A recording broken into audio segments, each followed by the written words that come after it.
West Bengal state eligibility test, যেটা তোমরা set নামে পরিচিত, সেখানে যে অ্যাপ্লাইয়ের নোটিফিকেশানটি দিয়েছে সেই অনুযায়ী তোমরা কিভাবে অ্যাপ্লাই করবে এবং কি দিয়েছে অ্যাডভার্টাইজমেন্টে সেটা আমি তোমাদেরকে জানাবো।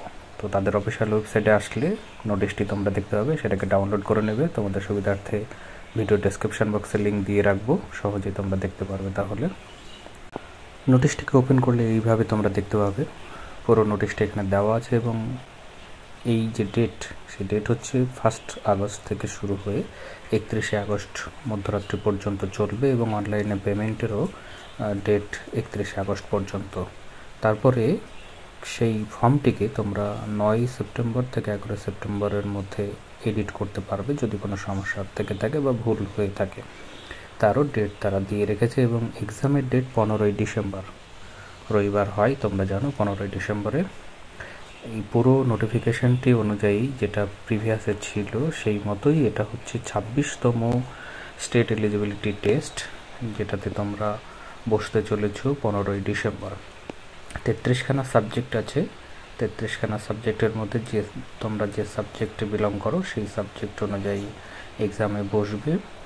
আর এক্সাম ফি হিসাবে জেনারেল ক্যাটাগরিদের জন্য 1300 টাকা, ব্যাকওয়ার্ড ক্লাস এবং ইডব্লিউএস ক্যাটাগরিদের জন্য 650 টাকা এবং এসসি এসটি পিডব্লিউডি ট্রান্সজেন্ডারদের জন্য 325 টাকা করে দিতে হবে।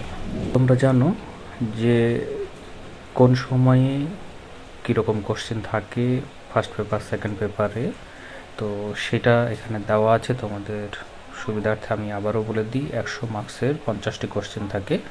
50টা কোশ্চেনের মার্কস হচ্ছে 100। 1 ঘন্টা সময় পাবে, তার মধ্যে তোমাদেরকে দিতে হবে। 10:30 থেকে শুরু হয়ে 11:30 পর্যন্ত এটা হয়। আর সেকেন্ড সেশনে সেকেন্ড পেপার যেটা, সেটা 200 মার্কস থাকে, 100টি কোশ্চেন। সেখানে 2 ঘন্টা সময় পাওয়া যায়, 12টা থেকে 2টোর মধ্যে এই অ্যান্সারটা দিতে হয়। তো এটা প্রত্যেকটা কোশ্চেনের জন্য 2টো মার্কস ক্যারি করে এবং পেপার 1 এবং পেপার 2 অনুযায়ী। এছাড়াও বাকি ডিটেলস তোমরা যদি জানতে চাও অবশ্যই কমেন্ট বক্সে কমেন্ট করবে, আমি এই বিষয়ে তোমাদেরকে আরও তথ্য দিয়ে সাহায্য করব। তোমরা যারা অ্যাপ্লাই করবে, অনলাইনে অ্যাপ্লাই লিঙ্ক দেওয়া আছে, সেখানে গিয়ে সিলেক্ট করবে। তার মধ্যে দেখে নাও যে 33টা সাবজেক্টের মধ্যে এই সকল সাবজেক্টগুলো আছে। তোমরা যারা এক্সাম দেবে তারা সাবজেক্টগুলোকে দেখে নেবে। এক্সাম সেন্টারগুলোর কোড ওয়াইজ ডিস্ট্রিক্টের নাম দেওয়া আছে, সেই কোডগুলো কিন্তু পরবর্তীতে তোমাদেরকে এক্সাম সেন্টারে এক্সামের পেপারে লিখতে হয়। তো এখানে দেখে নেবে এবং যার যে জেলায় সুবিধা সেই জেলাকে সিলেক্ট করে দেবে অ্যাপ্লাই করার সময়। টাইম শিডিউল আগেই বলেছি এবং এক্সাম হলে তোমাদেরকে 9টার মধ্যে পৌঁছে যেতে হবে। 9টা থেকেই তোমাদেরকে এন্ট্রি হবে এক্সাম হলে। বাকি ডিটেলসটি তোমরা তোমাদের অ্যাডমিট কার্ডে পেয়ে যাবে পরবর্তীতে, ঠিক আছে। এখানে এক্সাম্পল দেওয়া আছে কিভাবে তোমরা অ্যান্সার করবে। যারা ফার্স্ট টাইম দিচ্ছ বা দেবে ভাবছো, তারা ওই ইনস্ট্রাকশানগুলো দেখে নেবে ভালো করে। কীভাবে অ্যাপ্লাই করবে সেটা আমি তোমাদেরকে দেখিয়ে দিচ্ছি। এখানে অ্যাপ্লাই ফর 26তম স্টেট এলিজিবিলিটি টেস্ট, এখানে অ্যাপ্লাই নাও অপশানে ক্লিক করবে। ক্লিক করলেই এখানে দেখো এক্সাম ডিটেলস বলে একটি অপশান, পার্সোনাল ডিটেলস বলে একটি অপশান, কোয়ালিফিকেশান ডিটেলস এবং আপলোড ডকুমেন্ট। আপলোড ডকুমেন্টের মধ্যে ফটো এবং সিগনেচার থাকবে। আর এখানে অ্যাপ্লাইড ফর এটা দেওয়া আছে, তোমরা শুধু সাবজেক্ট সিলেক্ট করবে এখান থেকে। আমি এখানে বাংলা সিলেক্ট করে দিলাম। তারপরে এখানে বলা হচ্ছে যে তোমরা পূর্বে সেট কোয়ালিফাই করেছো কিনা, এখানে নো করবে। আর যারা দিয়েছে তারা ইয়েস করবে। ইয়েস করলে এখানে রেড অপশান চলে আসবে, সেই জন্য অবশ্যই এটা নো করে রাখবে, কারণ যারা অলরেডি কোয়ালিফাই করেছে তারা নিশ্চয়ই এই এক্সামে পুনরায় বসবে না। আর এখানে দেখতে পাচ্ছ যে ফার্স্ট প্রেফারেন্স সেন্টার তোমরা কোথায় দেবে, আমি একটা দিয়ে দিচ্ছি নদিয়া। এখানে একটা সেকেন্ড প্রেফারেন্স বলে আমি এটাই কলকাতা দিয়ে দিচ্ছি। তারপরেই এখান থেকে নেক্সট অপশানে যাবে যেখানে পার্সোনাল ডিটেলস চাইবে।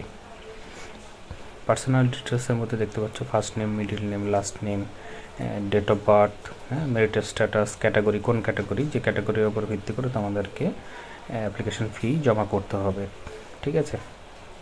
তো এটা তোমরা দেখে নেবে, সবাই সঠিকভাবেই ফিল আপ করবে। এখানে ইন্ডিয়ান দেওয়া আছে, আধার কার্ড নাম্বার ম্যান্ডেটরি নয়, ইমেল আইডি ম্যান্ডেটরি আছে, এছাড়াও পার্মানেন্ট অ্যাড্রেস আছে, ভিলেজ সমেত পোস্টাল অ্যাড্রেস বা সেম অ্যাড্রেস যদি হয় তাহলে এখানে টিক দিয়ে দেবে। প্রথমটাতে টাইপ করার পরে দ্বিতীয়টায় টিক দিয়ে দিলে পরেরটা হয়ে যাবে এবং পরবর্তীতে এখানে তোমরা নেক্সট অপশানে ক্লিক করবে। নেক্সট অপশানে ক্লিক করলেই কোয়ালিফিকেশান ডিটেলস চলে আসবে, যেখানে তোমরা মাস্টার ডিগ্রি সিলেক্ট করবে বা মাস্টার ডিগ্রিতে কোন ইউনিভার্সিটির অধীনে তোমরা করেছো সেটা তোমরা দিয়ে দেবে। তারপরে ফটো এবং সিগনেচার আপলোড করলেই তোমাদের ফাইনাল সাবমিট করার মতো জায়গায় চলে আসবে অ্যাপ্লিকেশানটি।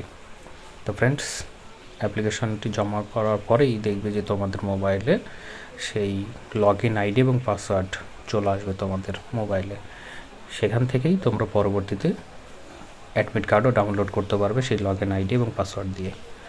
তো ঠিক আছে ফ্রেন্ডস, যদি অন্যান্য জিজ্ঞাসা থাকে অবশ্যই কমেন্ট করে জানাবে। ধন্যবাদ।